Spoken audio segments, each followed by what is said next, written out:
Cerita berlanjut. Qin Jun berkata, "Jangan mundur. Zilong, apakah kamu berani bertarung melawan kera bersamaku?"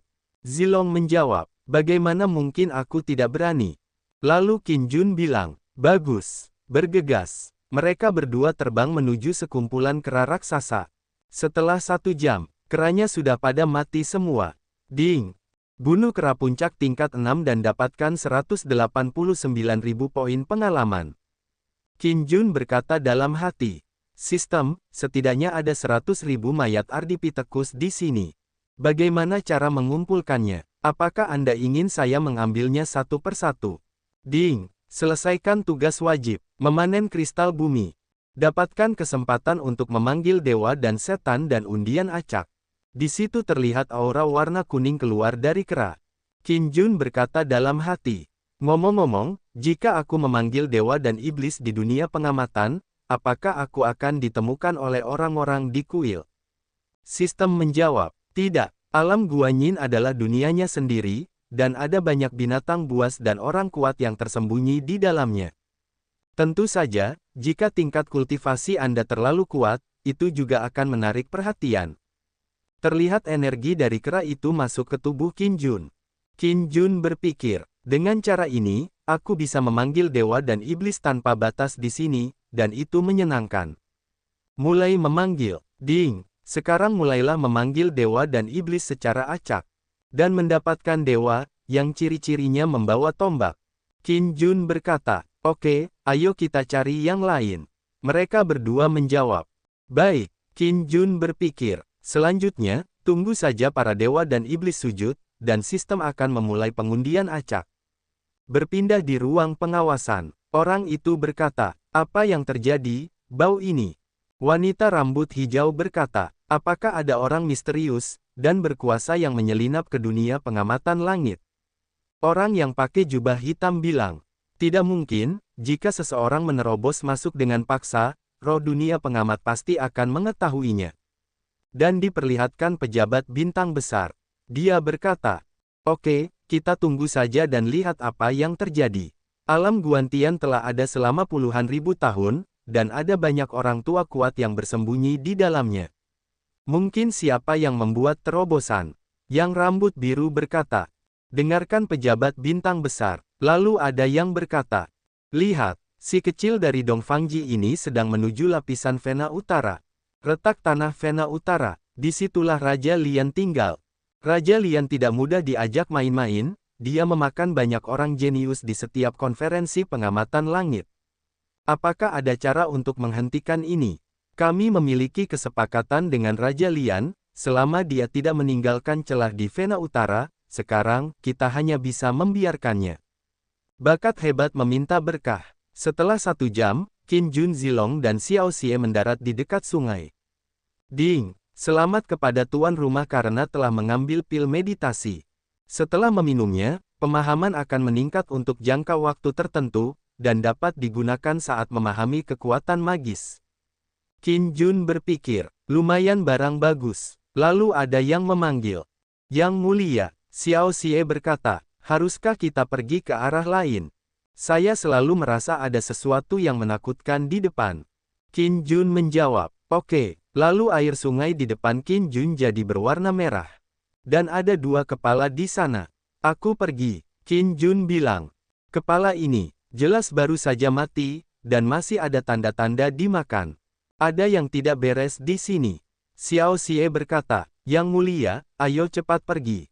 Qin Jun bilang, "Kita berjalan ke hulu." Tiba-tiba di depan Qin Jun, ada sebuah tebing besar, yang mulai terbelah, aura di sana jadi tambah menakutkan. Lalu ada yang berkata, "Jangan maju, kamu akan mati." Qin Jun menoleh ke arahnya, dan terlihat seorang pria berdiri di atas tebing. Orang itu bernama Timur Wanji. Qin Jun bertanya, "Apa maksudmu?" Wanji menjawab, 1 jam yang lalu, 2 orang terbang ditarik ke dalam celah tanah oleh tangan hitam. Dalam waktu kurang dari 10 menit, hanya 2 kepala manusia yang muncul dari sana, dengan tanda-tanda dimakan. "Kalau mau dimakan, silahkan saja." Qin Jun bilang, "Karena ada bahaya di depan, kenapa kamu tidak pergi saja?" Dia jadi terdiam. Ding! Picu tugas wajib. Rebut pecahan roda kehidupan. Detail misi, ada pecahan roda kehidupan yang tersembunyi di lapisan Vena Utara, dan tuan rumah harus merebutnya. Jika misi gagal, level tuan rumah akan berkurang 5 level. Jika misi berhasil, tuan rumah akan menerima warisan keterampilan. Misi dibatasi 1 bulan. Qin Jun jadi kesal, berkata dalam hati. Imbalan untuk kesuksesan sangat kecil. Konsekuensi dari kegagalan sangat besar. Sistem, apakah Anda bercanda? Juga, kapan misi wajibnya akan berakhir?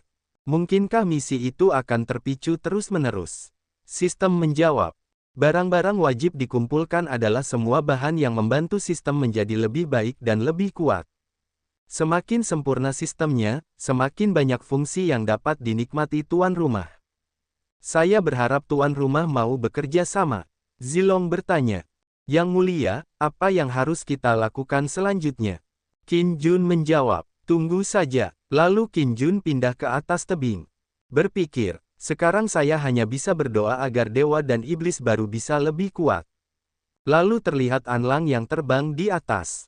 Dia berkata, "Hah, bukankah itu yang mulia?" Lalu Anlang turun. "Salam, yang mulia." "Yang mulia, mengapa Anda di sini?" Qin Jun menjawab. Ceritanya panjang. Wanji melihat mereka terlalu bising. Dia jadi marah, "Keluar. Jika kamu terus berdebat, aku akan membunuhmu." Qin Jun bilang, "Ingin membunuh kami, apakah Anda memiliki kekuatan?" Wanji tersenyum sinis. "Haha, kamu bisa mencobanya." Dia mengeluarkan jurus surga dan di tubuhnya banyak cahaya biru. Di sisi Qin Jun, dia merasakan ada sesuatu di bawah. "Apa yang terjadi?" Xiaoxi berkata, "Lihatlah retakan di tanah." Dan muncul sebuah tangan dari tanah yang retak. Dan dia keluar setengah badan, dia adalah Raja Lian. Dia seperti melihat ke arah Qin Jun. Raja Lian berkata, "Ini adalah lapisan tanah di Vena Utara. Saya Raja Lian. Jika Anda tidak pergi, Anda akan mati." Wanji berkata, "Raja Lian, pantas saja aura di sini ditekan, ternyata itu adalah lapisan di dasar Vena Utara. Apakah kamu ingin tinggal dan mati?" Qin Jun merespon, "Bagaimana katak di dasar sumur bisa mengetahui kekuatan elang?" Wanji jadi kesal. "Kamu ingin mati?" Dia melompat menyerang, dengan jurusnya yang berwarna ungu.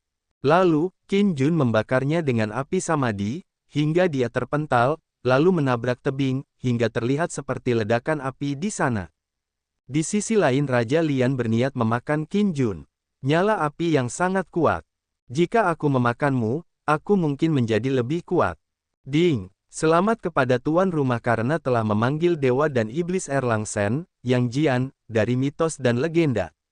Lalu muncullah Erlang Sen di depan Qin Jun. Dan dia menangkis serangan tangan raksasa Raja Lian dengan tombaknya.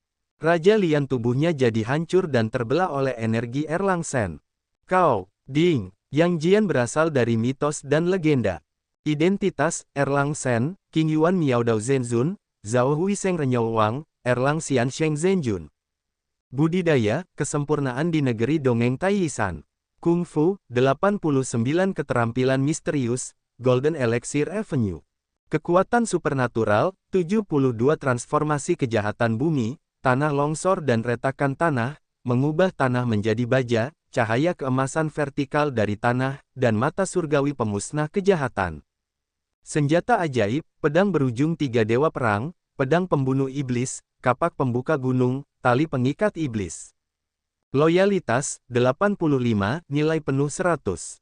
Orang-orang di sana pada berkomentar. Satu gerakan, hanya satu gerakan, dan dia langsung membunuh Raja Liang. Siapa dia? Apakah dia juga kontestan kali ini? Ada yang salah, lari. Di sisi Qin Jun, dia berkata, hati yang tinggi dan tidak mengenali anggota keluarga surga, sifat sombong dan kembali kepada dewa untuk tinggal di Guangjian, berlari kencang Zhao Hui Yingsheng, mewujudkan Erlang yang tak terbatas. Berpikir, Erlang Sen, kali ini, Erlang Sen benar-benar dipanggil. "Salam, Yang Mulia, saya Yang Jian, saya ingin tahu apakah Yang Mulia masih puas dengan kekuatan saya?" Sambil menepuk pundaknya, Qin Jun menjawab, "Puas, puas. Anda memang Erlang Sen saya. Ayo ikut aku dan lihat ke dalam." Lalu mereka melangkah ke depan cahaya kuning. Qin Jun melihat cahaya kuning itu dari dekat. Dan cahaya kuning itu terbang ke arah Qin Jun. Dan Yang Jian bersiap menghadang dari cahaya kuning itu. Yang mulia, berhati-hatilah. Yang Jian menangkap cahaya itu, tetapi cahaya itu lolos dan masuk ke tubuh Qin Jun. Ding, selesaikan tugas wajib dan rebut pecahan roda kehidupan. Dapatkan warisan keterampilan. Yang Jian bertanya, Yang mulia, apakah Anda baik-baik saja? Qin Jun menjawab, tidak ada apa-apa. Berpikir, tampaknya itu hanyalah bagian dari roda kehidupan. Ding, selesaikan misi utama. Tangkap dunia selatan dan dapatkan kesempatan memanggil dewa dan iblis serta undian acak. Qin Jun berkata dalam hati, mari kita mulai mewariskan keterampilan terlebih dahulu. Dan Qin Jun mulai menerima warisan keterampilan. Terlihat sebuah bola energi biru yang memancarkan aura di atas Qin Jun. Bunuh manusia, bunuh bumi, bunuh hantu, bunuh dewa, bunuh langit. Terlihat bayangan orang kuning yang menggunakan jurus. Hati pedang bersatu, jiwa memasuki bilahnya, dan pikiran keluar dari sarungnya. Lalu Qin Jun membuka matanya, dan menebas sesuatu menggunakan tangannya. Dan sebuah gunung tanah besar langsung terbelah. Berpikir, ini memang hal yang baik, ayo ambil hadiah lainnya dan panggil dewa dan iblis. Ding, selamat kepada tuan rumah karena telah menangkap bulu kelinci giok.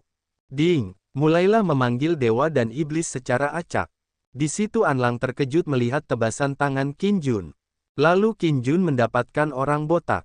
Lalu Qin Jun terbang. Ayo pergi, aku menemukan apa yang kucari, ayo pergi ke tempat selanjutnya. Dan di ruang pengawasan, dia memandangi Erlang Shen Yang Jian. Dan diperlihatkan orang itu. Qixingguan, Yaoksu. Dia berkata, asal-usul orang ini tidak diketahui, dia jelas bukan peserta, dia tidak memiliki tanda keberuntungan dan harus tersingkir. Pejabat bintang besar berkata, amati tidak ada gerakan abnormal pada roh dunia, jadi tidak perlu melakukan hal-hal ekstra. Yuxu berkata lagi, apa? Jika kita membiarkan orang itu tinggal di alam melihat surga, berapa banyak peserta yang akan mati secara tidak adil?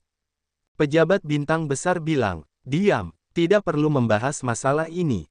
Lalu seorang wanita muncul, karena Anda khawatir peserta lain akan dibantai olehnya, bagaimana jika saya memasuki alam surga, dan mencari kesempatan untuk tinggal di sisinya, dan menahannya? Orang pakai jubah berkata, menurutku itu mungkin. Peri kupu-kupu hitam sangat kuat, dan dia bisa menahan banyak orang kuat di sisinya. Pejabat bintang besar bilang, lalu biarkan kupu-kupu hitam menanganinya. Kupu-kupu hitam berkata, semuanya, aku pergi dulu. Dan terlihat bayangan kupu-kupu terbang di sana. 2 hari kemudian, pegunungan Heijiao, Qin Jun dan lainnya berjalan dan terlihat ada seorang biksu yang tergantung di pohon. Yang Jian berkata, bau darah masih ada, dan dia mungkin meninggal kurang dari sehari yang lalu. Qin Jun berkata, Jin Chanzi, teman sekelasmu yang meninggal. Jin Chanzi menjawab, Yang mulia, tidak semua biksu di dunia berasal dari sekte yang sama. Lalu ada yang berkata, hah, aku kenal dia. Anlang berkata, tingkat kultivasi orang ini telah mencapai tingkat ke-8 dari alam abadi bumi. Saya pernah bertemu dengannya sebelumnya. Dia bertarung sendirian melawan binatang buas dengan tingkat budidaya yang cukup di alam abadi surgawi. Saat itu banyak peserta yang terkesima. Qin Jun bilang, alasan kenapa dia mati di sini dengan mudah pasti karena ada hal lain di sekitarnya. Lalu ada yang berkata, Yang mulia, lihat, dan di depan Qin Jun terlihat aura hitam. Yang Jian menginjakkan kaki ke tanah dan energinya menyebar. Hah, trik kecil yang luar biasa. Terlihat pohon di sekitar mereka terkena sapuan energinya. Qin Jun berkata, kita lanjutkan. Chanzi berkata, tunggu, Yang mulia, situasi di depan tidak diketahui dan kami tidak dapat bergerak maju dengan tergesa-gesa. Yang Jian bilang, tidak diketahui apakah kamu takut. Mereka berdua berselisih, dan Qin Jun jadi penengah.